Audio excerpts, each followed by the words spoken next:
Muy buenos días a todos, un gusto en saludarles. Somos el grupo número 1 de la sección F. El día de hoy vamos a hablarles en relación a la NIC 12, Impuesto a las Ganancias. El grupo está integrado por Evelyn Elena Ruiz Morales, Carlos Fernando Guzmán Victorio, Fritzi Michael Mari Chacón Rivera, Eric Baldomero Juárez Buc, Gustavo Alvarado Caal, Flora Nilvia González Quievac. Estimados compañeros, muy buenos días. El día de hoy les vamos a presentar la NIC número 12, que lleva por nombre Impuesto a las Ganancias.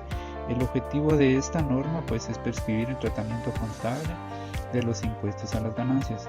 El principal problema que surge al contabilizar el impuesto a las ganancias es tratar las consecuencias actuales y futuras de las siguientes situaciones.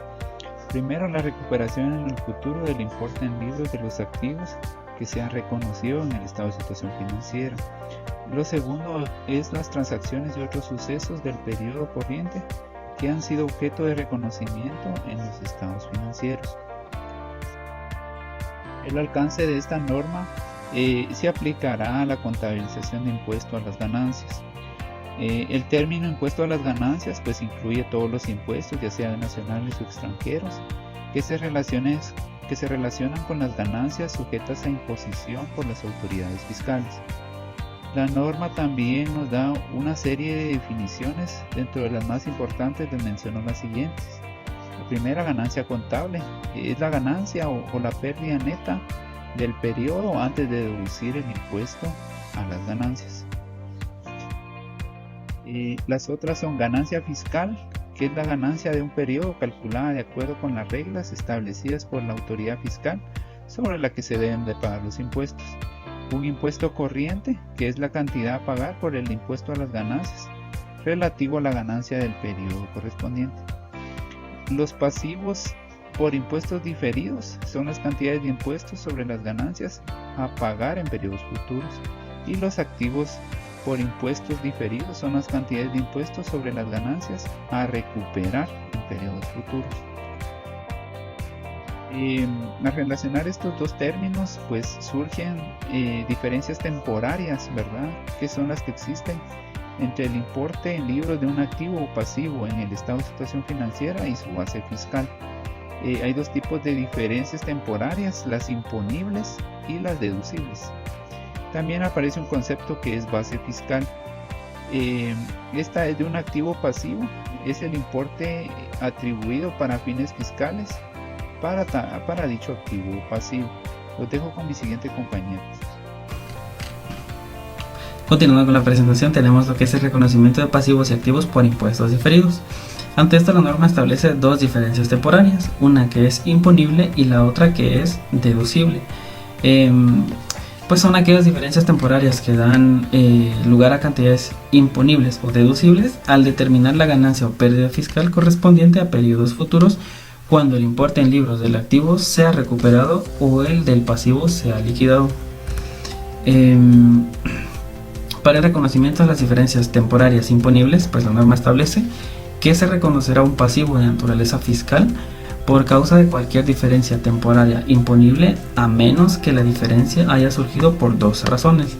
La primera, que es el reconocimiento inicial de una plusvalía, o que el reconocimiento inicial de un activo o un pasivo en una transacción no sea por una combinación de negocios, y que en el momento de la transacción no afecte ni a la ganancia contable ni a la ganancia o pérdida fiscal. Dentro de las diferencias temporarias deducibles, tenemos, ¿verdad?, que se reconocerá un activo por impuestos diferidos por causa de todas las diferencias temporarias deducibles, en la medida que resulte probable que la entidad disponga de ganancias fiscales futuras contra las que cargar esas diferencias temporarias deducibles, salvo que el activo por impuestos diferidos aparezca por causa del reconocimiento inicial de un activo en una transacción que no sea una combinación de negocios, y que en el momento de la transacción no afecte ni a la ganancia contable ni a la ganancia o pérdida fiscal. Continuando con la norma número 12, el impuesto a las ganancias, tenemos algunos puntos todavía para desarrollar dentro del reconocimiento de pasivos y activos por impuestos diferidos. Uno de ellos es el plusvalía, pues no es más que los impuestos diferidos que surjan de plusvalía deben reconocerse como parte de la contabilización de una combinación de negocios. En la medida que sea probable y disponible, el beneficio fiscal contra el cual se pueda utilizar la diferencia temporaria. Recordemos que una diferencia temporaria es cualquier diferencia entre el importe en libros de un activo o pasivo en el estado de situación financiera y su base fiscal. Esta diferencia puede ser imponible o deducible. También la norma nos pone, ¿verdad?, las reglas sobre el reconocimiento inicial de un activo o pasivo. Y un ejemplo de este reconocimiento serían las subvenciones del gobierno, que se deducen del costo para determinar el importe en libros del activo en cuestión, pero no se deduce para efectos del importe depreciable fiscalmente. En otras palabras, este importe en libros del activo será inferior a su base fiscal. Las subvenciones también pueden ser contabilizadas como ingresos diferidos. El último punto que tenemos es la pérdida de créditos fiscales no utilizados. La norma también nos marca que debemos reconocer un activo por impuestos diferidos siempre que puedan ser compensados con ganancias fiscales de periodos posteriores, las pérdidas o créditos fiscales no utilizadas. Considerando también que tenemos nosotros esa oportunidad de reconocer o reconsiderar de los activos por impuestos diferidos no reconocidos, la entidad evaluará nuevamente los activos por impuestos diferidos.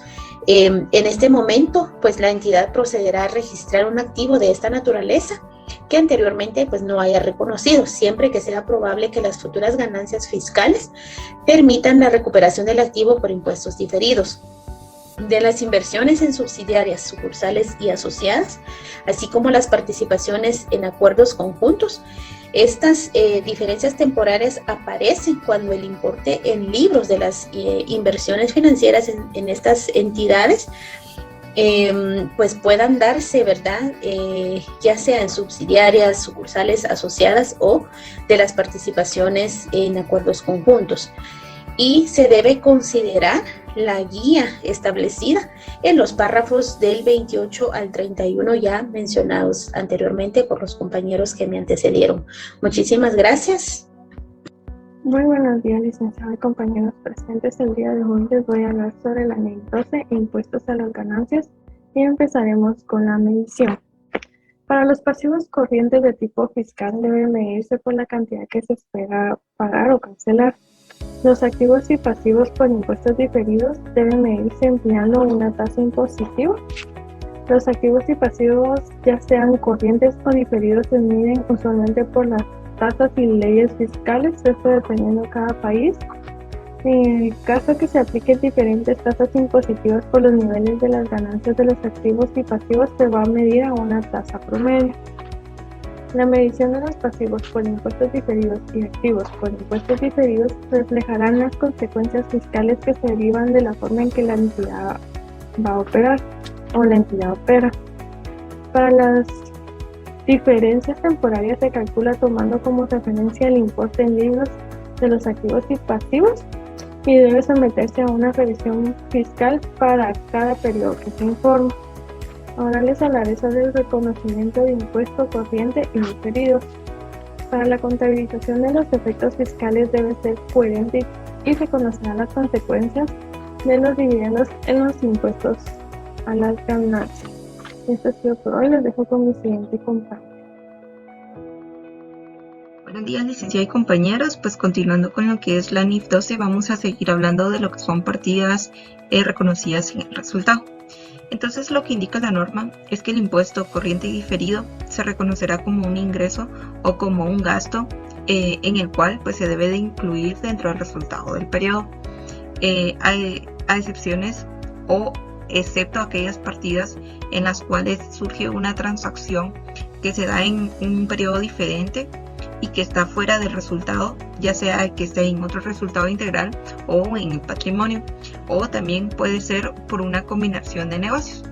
También podemos ver que la mayoría de activos o pasivos por impuestos diferidos surgen cuando existen un ingreso o cuando se da el ingreso y ganancias de periodos contables y estas se computan dentro del resultado del periodo o que surjan de otro resultado o de otro periodo diferente. como por ejemplo existen intereses y dividendos de regalías en los cuales estas se recibirán posiblemente al final del periodo. Entonces estas son computables hasta que se reciban o hasta que sean cobradas. También están los costos de activos intangibles una vez que se hayan capitalizado y se amorticen. Posteriormente se van a deducir los efectos fiscales en el periodo en el que hayan incurrido. Continuando, podemos ver partidas reconocidas fuera del resultado. Los impuestos corrientes y diferidos pues deben de reconocerse fuera del resultado en relación a que si se reconocieron en otro resultado integral o en el patrimonio. Un ejemplo de estos pues es un diferencial cambiario por conversión de moneda extranjera. También la norma nos habla de impuestos corrientes y diferidos surgidos por pago basado en acciones, de que la entidad pues puede tener una remuneración pagada en acciones y el importe de este pues puede afectar una deducción fiscal, ¿verdad? El cual podría pues diferir el gasto de la remuneración acumulada. Esto sería todo, los dejo con mi siguiente compañero. Muy buenos días a todos. Continuando con la presentación en relación a los activos y pasivos por impuestos, la norma nos habla de un término llamado compensación, el cual es aplicable tanto a los activos como a los pasivos corrientes por impuestos en relación a una entidad. Pero para poder entrar un poco más en detalle, ¿qué es una compensación? En este caso la compensación es la devolución de una deuda pendiente con una persona o una empresa. Por ejemplo, puede ser a través de un abono monetario o de la entrega de un objeto o un título financiero que tenga el mismo valor del crédito. En este caso, al momento de aplicarlo a una entidad, la norma nos dice que detalla dos características. En este caso, el primero es de que tiene el derecho de ser exigible legalmente de compensar los importes reconocidos, y el segundo que tiene la intención de liquidar por el importe neto o de realizar el activo y liquidar el pasivo simultáneamente. También la norma nos habla sobre las compensaciones de activos y pasivos por impuestos diferidos. En este caso también nos da a detallar dos características importantes. En este caso, la primera tiene reconocimiento legalmente el derecho de compensar activos corrientes por impuestos contra pasivos corrientes por impuestos, ¿verdad? Y la segunda característica está relacionada a los activos por impuestos diferidos y los pasivos por impuestos diferidos que se derivan del impuesto a las ganancias correspondientes a la misma autoridad fiscal. Bien, ahora en relación a los gastos por el impuesto a las ganancias, los gastos de ingresos por el impuesto a las ganancias relativos a las ganancias o a las pérdidas de las actividades ordinarias, la norma nos habla cómo nosotros debemos de contabilizarlo o cómo debemos de registrarlo, ¿verdad? En este caso, la norma nos habla que los gastos por impuestos están relacionados con el resultado del periodo procedentes de actividades ordinarias, las cuales pues se presentarán como parte del resultado del periodo en el estado del resultado del periodo y el otro en el resultado integral. De ahí la norma ya nos habla de la diferencia de cambio en los activos o pasivos por impuestos diferidos en moneda extranjera. Esto prácticamente está relacionado a la NIC 21 y pues se debe presentar en el estado de resultado integral. Esa es la forma de contabilizarlo. Bien, en relación a la información a revelar, la norma nos habla de ciertos componentes principales del gasto por el impuesto a las ganancias que se deben de revelar. Por ejemplo, la norma nos detalla entre un sinfín de ejemplos los gastos por impuestos corrientes, los ajustes reconocidos en el periodo para el impuesto corriente de periodos anteriores, el importe del gasto por impuestos diferidos relacionados con cambios en las tasas fiscales o con la aparición de nuevos impuestos, etcétera, ¿verdad? Pero también la norma nos habla de la información que se debe revelar también por separado, por ejemplo, el importe agregado de los impuestos corrientes y diferidos relacionados con las partidas cargadas o acreditadas directamente a patrimonio, ¿verdad? O el importe del ingreso por impuestos relativos a cada componente del otro resultado integral. También puede ser una explicación de los cambios habidos en las tasas o tasas impositivas aplicables en comparación con las del periodo anterior. En fin, la norma nos detalla un sinfín de ejemplos, ¿verdad? Dentro de su apartado, ¿verdad? En este caso el apartado 81 y el apartado 80, ¿verdad? De cómo, o más bien dicho, qué debemos de revelar. Muchas gracias por su atención, espero que sea de su agrado.